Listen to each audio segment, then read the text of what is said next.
Illinois faces some big challenges. Today, we're about to hear a truly honest analysis of the problems we face. Equally as important, you'll also hear an in-depth discussion of some practical solutions. This is your radio source for stories, the insight, and the answers you won't hear anywhere else.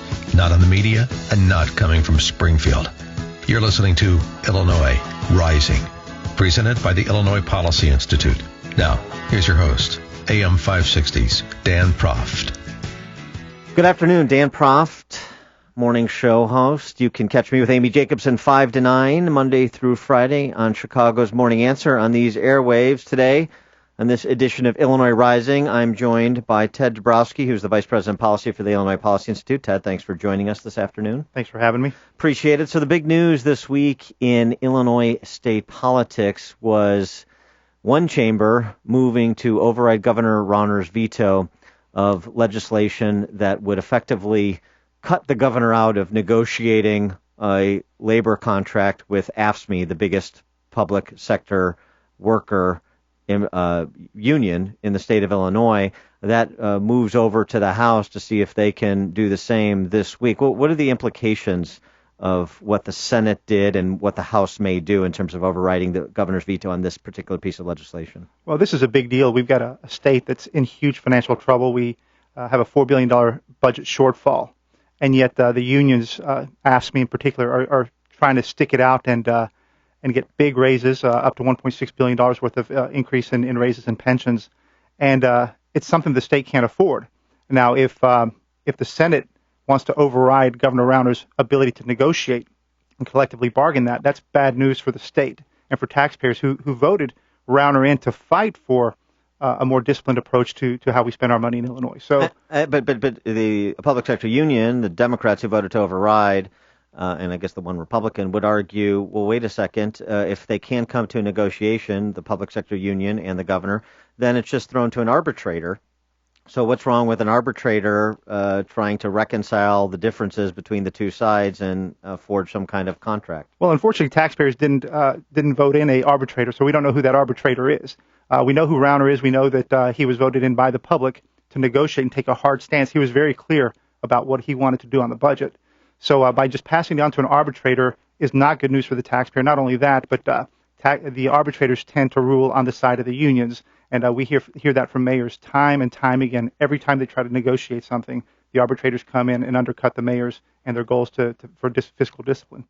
So joining us now to give us more of an inside the chamber perspective from Springfield is State Senator Matt Murphy. He's a Republican from Palatine. Senator Murphy, thanks for joining us. Appreciate it. My pleasure. Thanks for having me, guys. So give us your perspective on what happened this week with the Senate moving to override the legislation that Ted and I have been discussing as it pertains to labor contract between the state and the state employees. Well, in essence, the Senate Democrats and the House Democrats have passed this bill originally, which led to the governor's veto. But basically, they want to poke the taxpayers in the eye by taking the very person that the taxpayers chose to negotiate with state employee unions on their behalf out of those negotiations. I mean, basically, what this bill does is it says, if the union doesn't think that Bruce Rauner is being fair, they can say that an impasse is reached and go to an arbitrator. And if you look at your property tax bill, we have this impact arbitration at the local level. Call your mayor and ask how they fare as an employer against the unions in impact arbitration. We, the taxpayer, get killed in this arrangement. So we're going to take something that's failing at the local level, and now we're going to take it to the state level. And the impact is the union right now, AFSCME, is asking for about a $2 billion increase over deals that Pat Quinn and Rod Blagojevich gave them right before elections that we already can't afford. So Bruce Rauner is actually in the room trying to stick up for taxpayers, and the Democrats don't like that. They want to take him out of the room so that AFSCME can get even more than the unaffordable deal they have now. Matt, this is Ted Dabrowski. Hey, Ted. Hey, I think we saw that Rauner had pretty good negotiations with the Teamsters. Yeah. How does this set of negotiations with AFSCME compare to what was going on with the Teamsters? I think that's a really important point, Ted, because what the Democrats want to say is that Rauner is stridently anti-union, and he's being wholly unreasonable, and yet the Teamsters, the union of Jimmy Hoffa, senior and junior, have reached an agreement with Governor Rauner for their state employees. Now, it's a smaller number of employees, but nonetheless, it's the Teamsters who accepted a deal that was acceptable to Bruce Rauner, and frankly, it was a pretty good deal for taxpayers, all things considered. But AFSCME basically says, well, we don't really care what the Teamsters did. We still, we want our $2 billion, and it's like, well, we don't have that money. But I think the critical point is, how can you say that Bruce Rauner is being unreasonable if he can reach an agreement with the Teamsters? If he could reach the deal with them, but he can't with AFSCME, isn't that maybe an indication that it's AFSCME that's being unreasonable in these negotiations?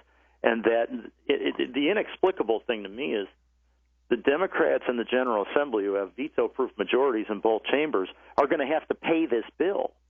Well, so that's it. So there's always a reason why people do the things they do, right? Not everybody in Springfield is incompetent, despite what some people may think. They know what they're doing, and so this vote is against the backdrop of a $4 billion budget impasse for the current fiscal year, and there's no idea, as you suggest, in terms of how you pay for this $2 billion deal that AFSCME wants on top of the $4 billion deficit as currently besets the governor and the General Assembly.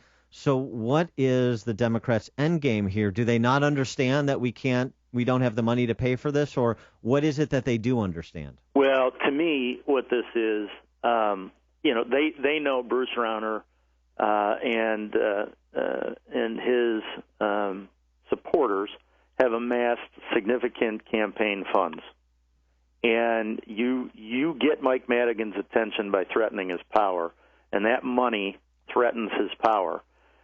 The Democrats' best opportunities to combat the money that Rauner has is public sector unions and trial lawyers.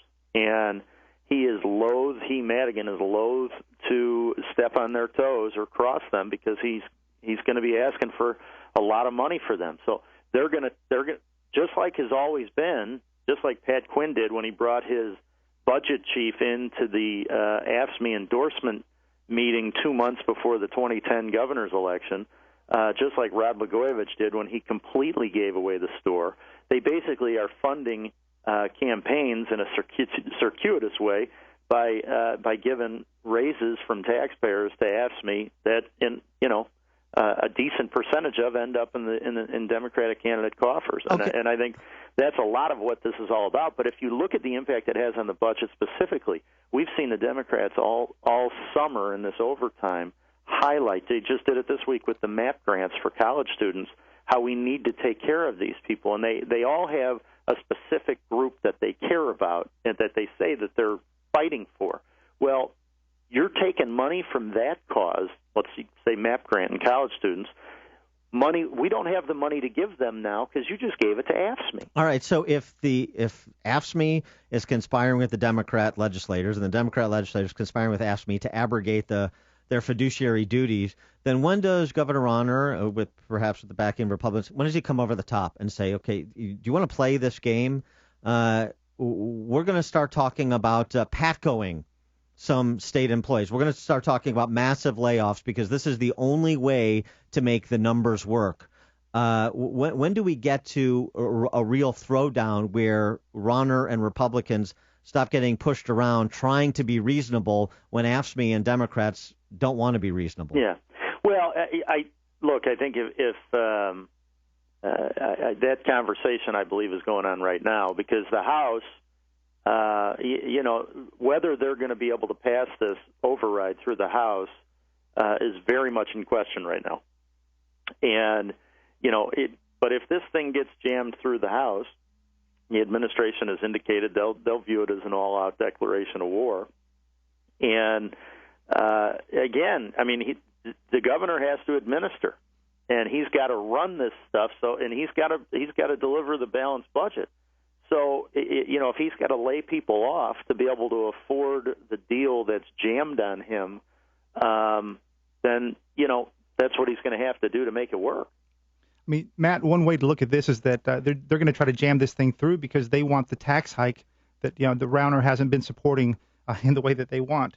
When I look at some of the AFSCME demands that have been reported, they want an 11.5% increase in pay. They want and that's not even really the whole picture. It's really 29 when you add in step and lane. Exactly. And then when you look at the work week, they want a shorter work week so they can draw more overtime. They want 5 weeks of paid vacation. These are a lot of things that a lot of Illinoisans don't get for sure, and certainly a lot of Illinoisans can't afford. So is it likely that this thing won't pass the House? Are there enough Democrats who fear these demands are too much, or are they going to get together and say this is how we get our tax increase? We just force more expenses. 30 seconds, Matt. Of course, as it stands now, I don't believe they have the votes to override him in the House.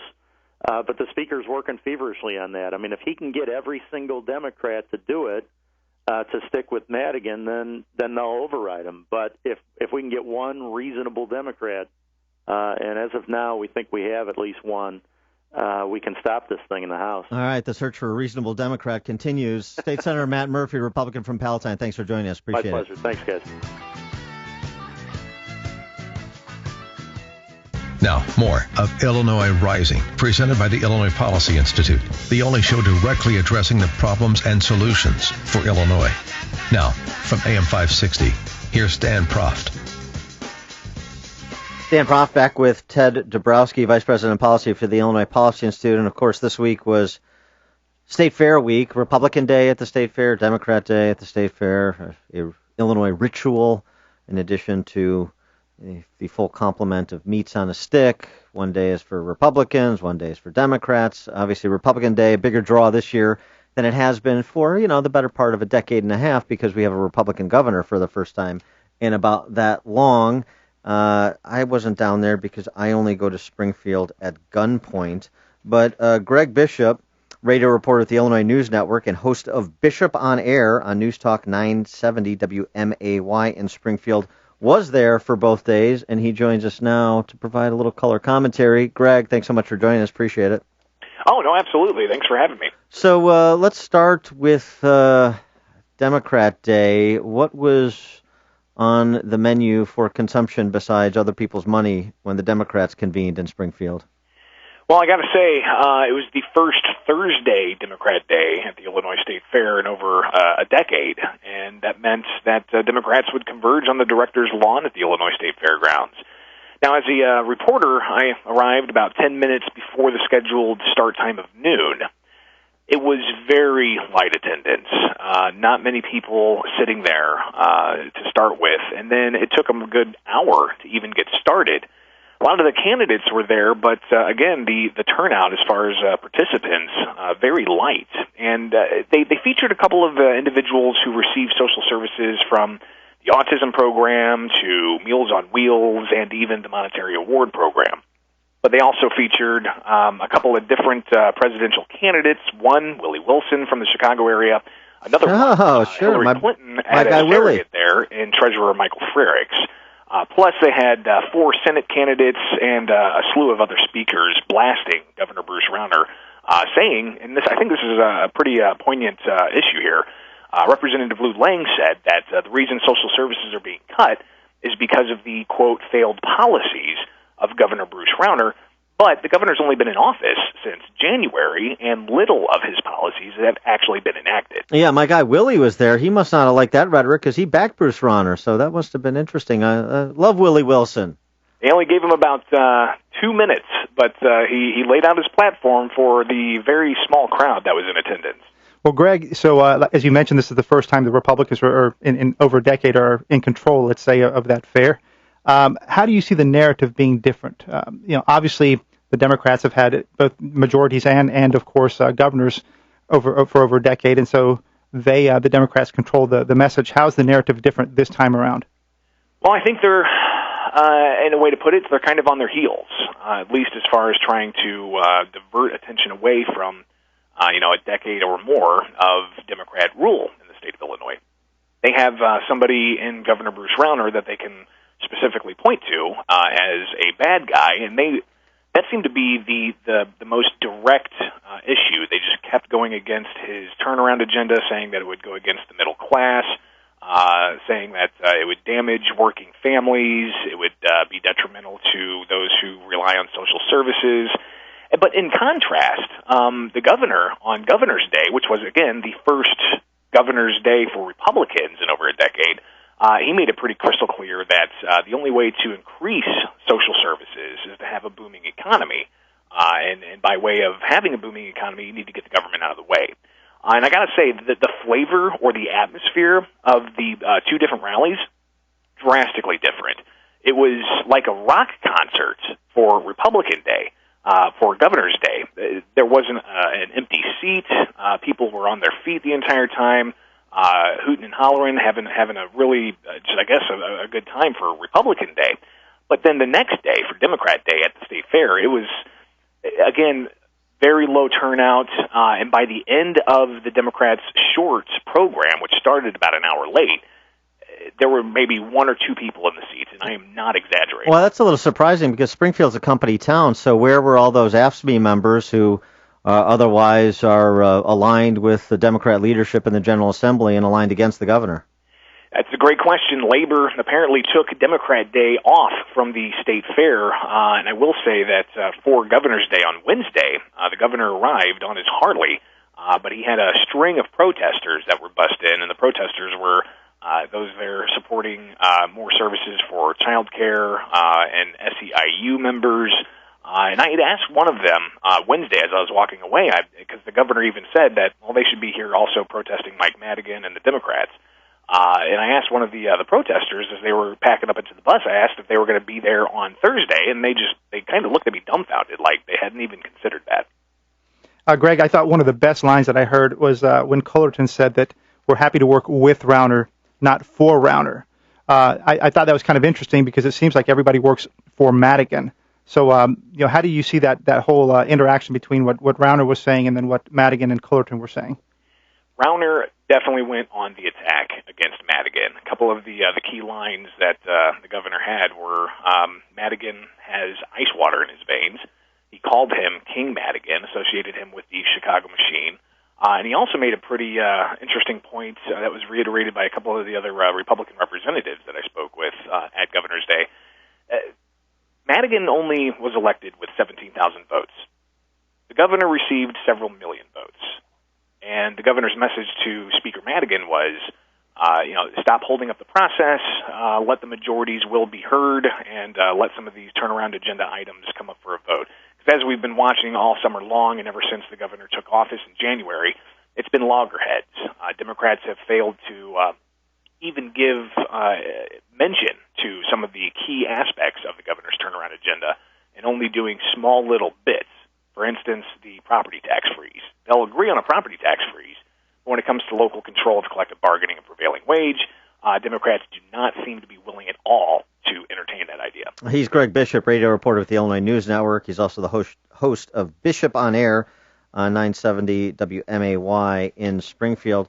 So, Greg, it's interesting. You made the point, and it seems to be a recurring theme, where the governor is going after Speaker Madigan, but he is trying to be a little less antagonistic to Senate President John Cullerton. They've kind of both been somewhat, I don't know, maybe say complimentary, that may be too strong a word, but certainly more tolerant of one another, more understanding of one another than have Madigan and Rauner. What do you agree with that assessment? And if so, what's the play there? No, absolutely. That's it's kind of been what we've been gathering as well. Between the three major players there, the Senate President, the Governor, and the Speaker. I think what's going on here is the Governor's trying to highlight that Madigan's been in power for decades. He's been in that position as the Speaker for a very long time, and he wants to reiterate over and over again that Madigan has been at the helm, essentially allowing certain bills to go through and others to not go through to the detriment of Illinois' economy. The Senate President has, been in power as the Senate President for, I believe, around 8 years or so, if not a little bit longer. But there may be, behind the scenes, a little bit more of a cordial relationship and a more willingness to work on some of these issues and to compromise. We haven't necessarily seen that when it comes to bringing certain bills to the Senate floor or even getting them out of committee. But at least as speculation goes, we think that behind the scenes there seems to be more of a coordinated effort between the Senate president and the governor. Whereas when you get behind the scenes, and again, this is all speculation, we're not privy to those conversations. But when you get behind the scenes with Speaker Madigan and Governor Rauner, there may be a little bit more consternation there. Greg, I think what I keep hearing from Madigan and others is that they're trying to protect the middle class. Yet, when you talk about the AFSCME contract and a requirement of who knows up to $2 billion more in compensation, it's the Illinois, the non-unionized middle class that's going to get taxed more and more. How does that message, is that message playing out is Madigan doing a good job of playing out that middle class message, or is Rauner winning out on protecting the taxpayers? Yeah, it's interesting being here in Springfield and also hosting a morning drive talk show. We get to hear from the local community.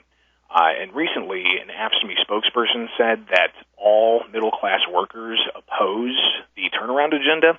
Well, I posed that question to some of my middle-class listeners, and instantly, blew that statement out of the water because there were middle-class workers, non-government workers, who know from experience of seeing things in other states that similar types of policies actually increase economic activity, increase the bottom line of businesses, allows them to grow with jobs, and by having more jobs, then you can also increase the bottom line of government by bringing in new revenue. Not increased revenue rates, but new revenue by way of having new jobs. Greg Bishop. So the rhetoric is really strong, but there's a lot of misinformation out there. Greg Bishop, reporter with the Illinois News Network, host of Bishop on Air on News Talk 970 WMAY in Springfield. Greg, thanks so much for joining us. Appreciate it. Thanks for having me, guys.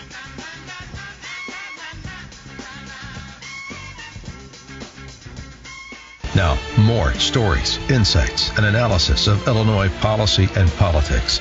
This is Illinois Rising, presented by the Illinois Policy Institute. Once again, your host, AM 560's Dan Proft. Dan Proft back with Ted Dabrowski, Vice President of Policy for the Illinois Policy Institute. And speaking of the Illinois Policy Institute, Ted, one of the issues that IPI and that you have been on the forefront of is this issue of food carts, essentially legalizing food carts in the city of Chicago.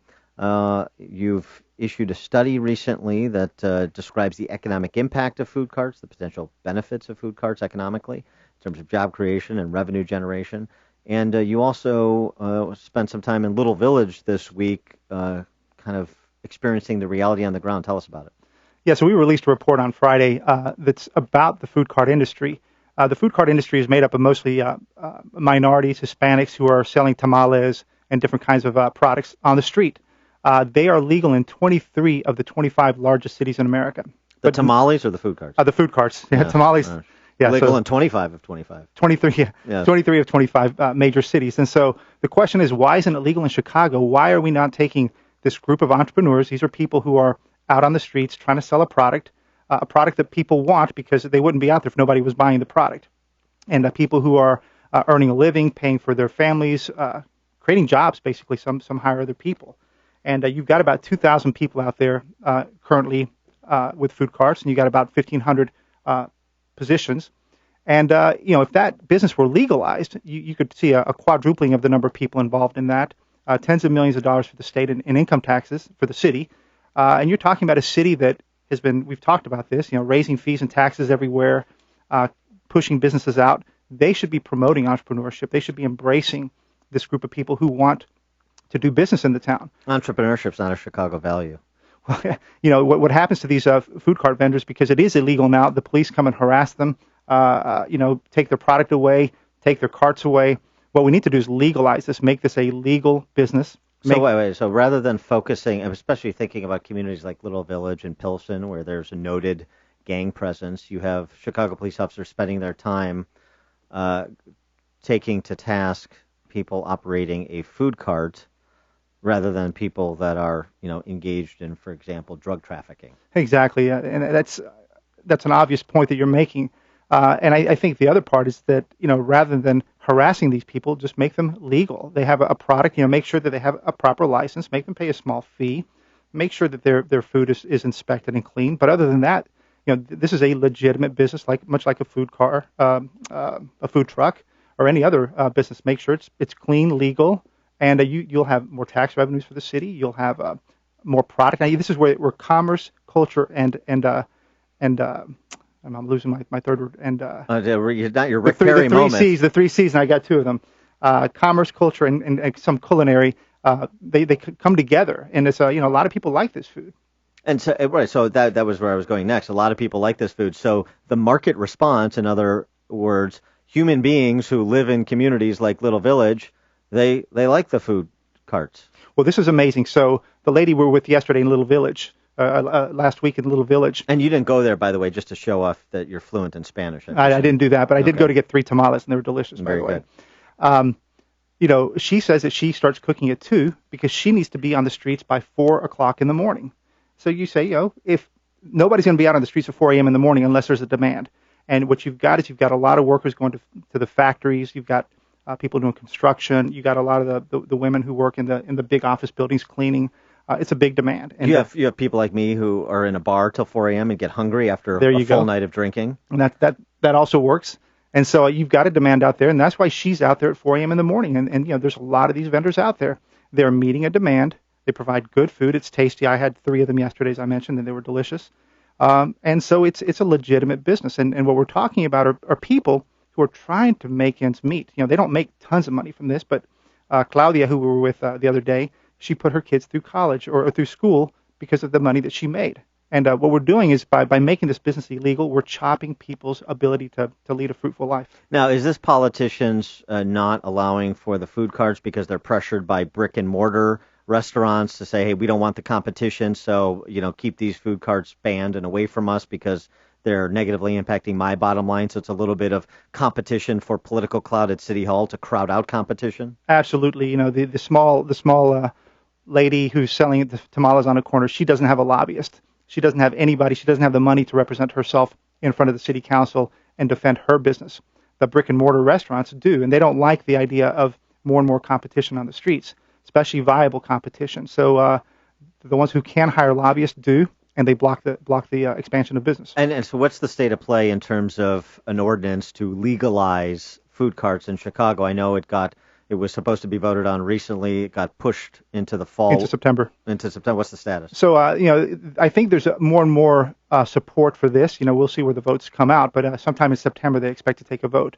But I think the more attention that this gets, the more realization that this is a viable business and it should be legalized. And these food cart operators are organizing to try and put pressure on the various aldermen as well? Absolutely. They've tried to organize. They know they have a viable product, but they need to organize themselves if they want to win. So there you go. If you want good tamales at low prices in Little Village and Pilsen and throughout the city, contact your local feudal lord. Ted Dabrowski, thanks for bringing us that story. Thank you.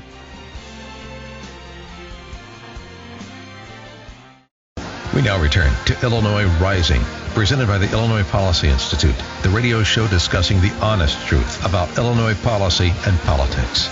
Here's AM 560's Dan Proft. Dan Proft back with Ted Dabrowski, Vice President of Policy at the Illinois Policy Institute. Ted,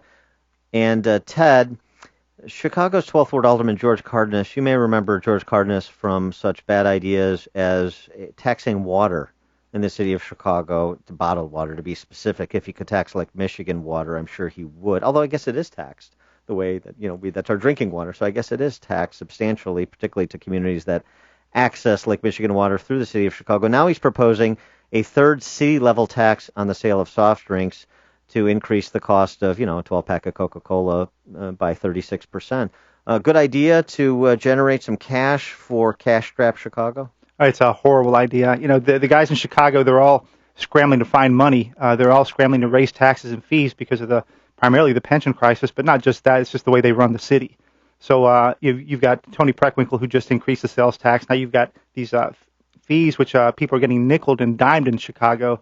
It's just another grab bag, and a lot of these things don't work because many of them are chasing people out of the city. There you go. Brian Jordan, president of the Illinois Food Retailers Association, joins us now. Brian, thanks for joining us. I suspect your member organizations, your member businesses, are not particularly excited about raising the cost of their products artificially. Absolutely, Dan. Our association membership is comprised of independent, family-owned businesses, and I will tell you, operating in the city of Chicago is very challenging for all businesses, especially the smaller family-owned businesses. Grocery retailers live on a very razor-thin margin, and it is becoming more and more difficult for them to run their businesses, especially for the stores that operate on the border of the city, and a sugary beverage tax in the city of Chicago will definitely impact all retailers, but especially those that operate on the border. Well, this is always interesting to me, too, because, of course, what Cardenas says, this is not money to be generated for profligate city spending. This is, of course, to fund a Chicago wellness fund, because the government's looking out for us to prevent cancer, disease, oral health improvement. So it's very much like the cigarette tax, it seems to me, where we don't want you to smoke because it's bad for you. That's why we're increasing the taxes, except we're counting on you to smoke because we've already budgeted for and spent the money we expect to realize from your smoking. So it's kind of the same thing here with the soda tax. The pop tax. Absolutely. We call it pop in Chicago. And it will hurt. The funny thing is, it will hurt the sales of sugary beverage products in the city of Chicago. No different than the water tax that was implemented a few years ago. Consumers that have the ability to drive outside the city of Chicago are buying their water in the suburbs, and now they will be buying sugar beverages outside the city of Chicago. And the consumers that do not have the ability to shop outside, they're the ones that are getting killed. And the cost of product is definitely going to have to increase. So it's a regressive tax hurting those that can least afford to be hurt. When you look at a penny an ounce, that's $1.44 on the typical 12-pack a container of Coca-Cola or Pepsi-Cola or 7-Up, and that's a big hurt on the consumer, and retailers would have no choice but to pass that cost on, and that's why you drive business outside the city of Chicago. It's just horrible public policy to tax products like these. Brian, I think a lot of people understand how it does drive people across the border. But what a lot of people don't understand, they say, hey, we're taxing something where we should be promoting more healthy, conscious behavior. We're taxing these companies that make money. But the reality is that this is hurting a lot of the people. People don't realize this, but it hurts a lot of the poor and disadvantaged people, the ones that have the lowest means, because they're big purchases, the big purchasers of these kind of products. Can you go into that a little bit? Yeah, I think the reducing and the beverage industry, I think, has done a pretty good job of raising awareness of the proper balance between education and consumption, and I know they are working very hard on that, and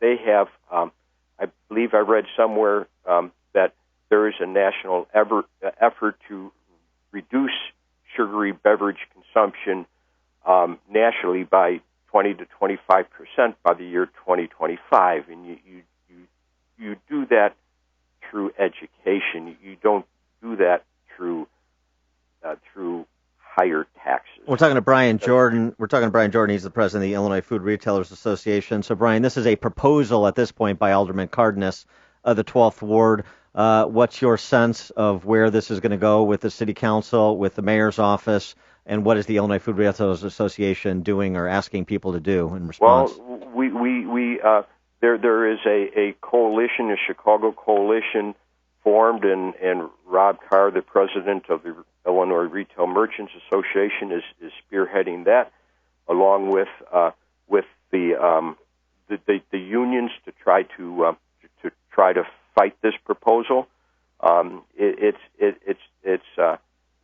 We and the Illinois Beverage Association is behind this. There's many groups and organizations that are coming together to do the best job we can to fight this proposal. All right, Brian Jordan, president of the Illinois Food Retailers Association. Thanks so much for joining us. Good luck with the fight. Thank you very much, Dan. Appreciate it.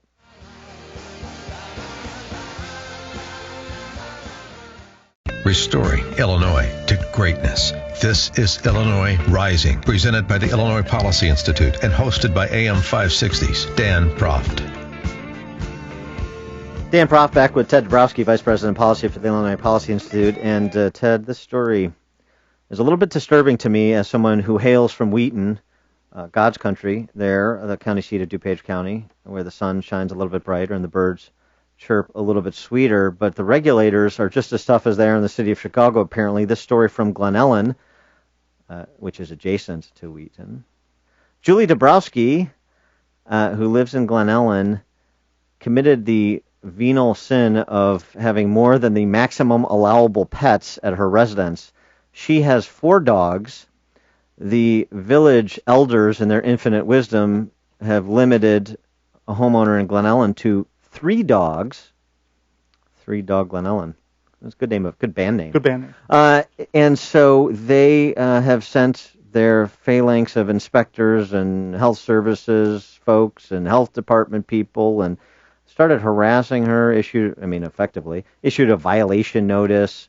And after just about enough, Ms. Dabrowski decided to fight back and send a message to the tribal chieftains in Glen Ellen, as well as to her residents, that she is not going to sit back and be picked apart by Glen Ellen regulators.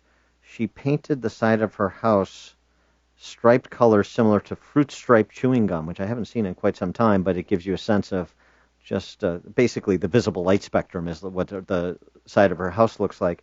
Kind of an interesting response to kind of idiosyncratic overregulation in the suburbs.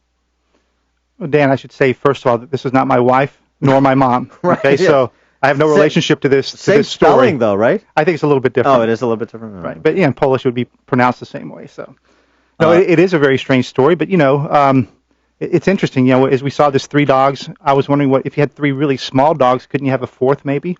And so a lot of these regulations, much like the sugar tax we talked about earlier, what are governments trying to do? What kind of behavior they're trying to impose? And I think it certainly ticks off a lot of people. There's part of the stories that you do have to raise some concern. Is there really a lot of dog waste, as the story implies, and is it bothering people? And that's well, right. If she's not picking up after dogs, that's a separate and distinct issue. But I don't know if would it matter materially 3 dogs versus 4 dogs if she's not being a responsible dog owner. To me, this always goes to this idea: how do you guys know? How does the village board at Glen Ellen know? Not 3 dogs, not 5 dogs. 4 dogs is too much. 2 dogs is too little. Should we mandate a specific number of dogs you must own? How do you possess this secret knowledge? What studies were done that suggest that, a human being can only handle 3 dogs responsibly? This is just arbitrary and capricious, and this is why people get upset. And frankly, you can do something about it at the local level because, you live next to your local officials. That's right. This is again, and you see this time and time again with all different kinds of regulations across the state. It's maybe not a surprise that she did paint her house some funny color, just saying, leave me alone. Again, we don't know the whole story, but perhaps there are no regulations on what the color what colors houses can be in Glen Ellen. And so, but she's, of course, not yet. That. Not yet. Yeah, I feel a new ordinance coming on next week. Maybe you like at the airport where you have to put your luggage in that thing to see if it's too big for the overhead compartment. Maybe they should do that with dogs in Glen Ellen. Have a little device that they go home to home, and your pet has to be, has to fit in that compartment in order to have a pet.